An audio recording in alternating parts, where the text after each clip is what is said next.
दोस्तों, कई बार ऐसा होता है कि जब हम किसी काम को करते हैं और उसमें हमें लगातार असफलताओं का सामना करना पड़ता है, लेकिन हमारे बार बार कोशिश करने के बावजूद हमें उस काम में सफलता नहीं मिल पाती है। इसके कई कारण हो सकते हैं और इसी पर आधारित एक कहानी के माध्यम से आज हम जानेंगे कि एक बाज होता तो एक साधारण शिकारी पक्षी है, लेकिन उसके जैसा पूरे जंगल में कोई और दूसरा पक्षी नहीं होता है और इसकी इसी खूबी के कारण उसे पक्षियों का राजा भी कहा जाता है। जंगल बहुत ही घनघोर था, लेकिन बाज हमेशा की तरह निडर और अपने विशाल रूप के साथ एक पेड़ पर रहता था। वैसे तो बाज के कुछ दोस्त थे जो उससे कभी मिलने आते थे, लेकिन बहुत दिन बीत चुके थे, बाज से मिलने कोई नहीं आया। बाज ने निश्चय किया कि अब वह उन्हें वहां जाकर देखेगा, शायद वह किसी उलझन में फंसे हो।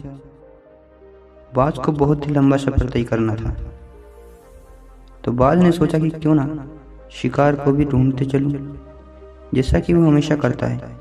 उसने अपनी पैनी नजर अपने चारों तरफ दौड़ाई और वो अपने आसपास के इलाकों को देखते हुए तेजी से उड़ता जा रहा था।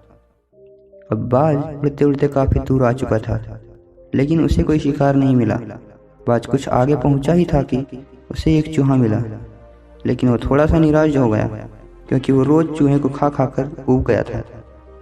कि तभी उसने कुछ सोचा और उसने उस चूहे को शिकार किया।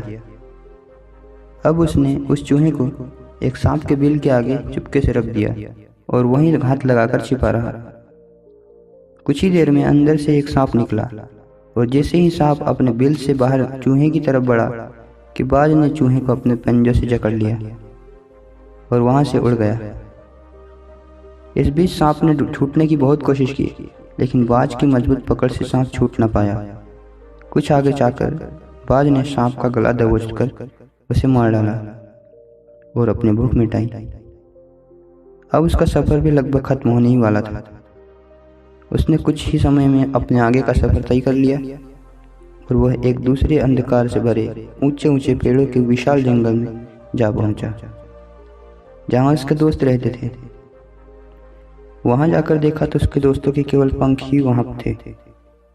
बाज चालाक तो था ही, वह समझ गया कि इस जंगल में कुछ तो ऐसे पक्षी आए होंगे तो झुंड में होंगे और झुंड में रहकर ही उन्होंने मेरे दोस्तों को मारा होगा। बाज ने उनका पता लगाने की कोशिश की और उसने उन्हें ढूंढकर मारने का निश्चय किया। अब बाज ने उस दुश्मन पक्षियों को ढूंढने के लिए जंगल के एक इलाके से दूसरे इलाके भटकने लगा। अब बाज उन दुश्मन पक्षियों को ढूंढने के लिए जंगल के एक ही इलाके से दूसरे इलाके भटकने लगा, लेकिन उसे किसी प्रकार का कोई झुंड उसे दिखाई नहीं दिया। अब वह बहुत ज्यादा गुस्से में हो गया था, लेकिन अपना गुस्सा उतारने के लिए उसे पहले उन दुश्मन पक्षियों को ढूंढना था। उसने उस घंघोर और गहरे जंगल का कोना कोना छान मारा, लेकिन उसे वहां किसी प्रकार का कोई झुंड दिखाई नहीं दिया। अब बाज ने किसी दूसरे जंगल में जाकर ढूंढने का निश्चय किया और वह इसके लिए आगे बढ़ा और उसने एक ही उड़ान में सारा रास्ता तय कर दिया। उस जंगल में उसे कई सारे जोड़े मिल गए और वो भी शिकारी पक्षियों के झुंड, लेकिन वो बाज को देखते ही कांपने लगे। बाज को इतना तो पता चल जाता था कि जो झुंड मुझसे डर कर भाग जाते हैं वो मेरे जैसे मेरे बाज दोस्तों का शिकार नहीं कर सकते। वो आगे बढ़ता गया और झुंडों को ढूंढता गया। वो फिर आगे बढ़ता और फिर किसी झुंड को ढूंढने की कोशिश करता। अब वह शिकारी पक्षियों के झुंड को ढूंढ ढूंढ कर थक चुका था कि तभी उसकी नजर एक पक्षियों के झुंड पर पड़ गई। वे अभी भी उसके बाज दोस्तों को चीर फाड़ कर खा रहे थे। बाज समझ गया कि यह वही झुंड है जिसने मेरे दोस्तों को मार कर खाया है, और वो गुस्से में आगे बढ़ने ही वाला था कि तभी उसके दिमाग में एक उपाय आया और वह रुक गया। उसने सोचा कि अगर मैं इन्हें साथ मारने की कोशिश करूंगा तो हो सकता है कि ये मुझे घायल कर दे, इसलिए इन पर एक साथ हमला करना ठीक नहीं। सबसे पहले मैं इनमें से प्रत्येक के घर का पता लगाता हूँ और जब वे अपने अपने घर चले जाएंगे तब मैं इन्हें उनके घर में घुसकर मार सकता हूँ। उसने शाम होने का इंतजार किया और जैसे ही शाम हो गई वह पूरा झुंड पास के इलाके में अपने अपने घरों में चले गए।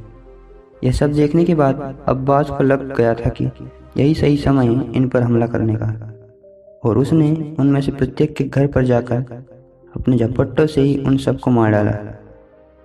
उसने गुस्से में उन्हें कैसे कैसे मार डाला वो तो वो खुद भी नहीं जानता था। उसने उनमें से प्रत्येक का काम तमाम कर दिया। अब वह कम से कम अपने दोस्तों की मौत का बदला लेकर खुश था।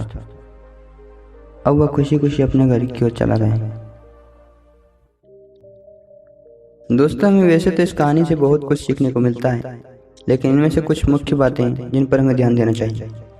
पहला है निडरता। जैसा कि इस कहानी में आपने सुना, बाज में निडरता बहुत थी, अर्थात बाज को किसी भी प्रकार के पक्षी से किसी भी प्रकार का भय नहीं था। वह किसी भी पक्षी से लड़ सकता था। दोस्तों, हमारे जीवन में यदि निडरता ना हो तो हम आधे कमज़ोर हो जाते हैं। कुछ चीज़ों से जायज़ रूप से डरना चाहिए, लेकिन हर एक चीज़ से कभी भी नहीं डरना चाहिए, क्योंकि यह दुनिया इसी डर का फ़ायदा उठाती है। इसलिए दुनिया से डरना नहीं चाहिए। दूसरी बात, दृढ़ता। दूसरी बात है दृढ़ता। जब बाज ने इस कहानी में पहले तो अपने दोस्तों के यहाँ जाने का निश्चय किया, तो वो बीच सफर में केवल और केवल अपने शिकार के लिए रुका, जबकि इसके अलावा वो कहीं भी नहीं रुका और उसने केवल और केवल अपने रास्ते पर ध्यान दिया। इसके अलावा उसने कहीं भी ध्यान नहीं दिया। हम हमारी ज़िंदगी में ऐसे बहुत से काम करते हैं जिसमें हम सफल होना चाहते हैं, लेकिन हम उस काम को बीच में ही छोड़कर चल देते हैं। किसी समस्या के कारण छोड़ देते हैं और किसी और काम में लग जाते हैं। इस प्रकार ना तो वो काम पूरा हो पाता है और ना ही पुराना काम, और अंत में हम असफल हो जाते हैं। इसलिए जितना हो सके उतना हमें सिर्फ एक काम पर फोकस करना चाहिए। तीसरी बात, अकेलापन। दोस्तों, जितना हम दुनिया के साथ रहते हैं उतना ही हम दुनिया को समझ पाते हैं, लेकिन जब हम अकेले होते हैं तब हम अपने आप को समझ जाते हैं।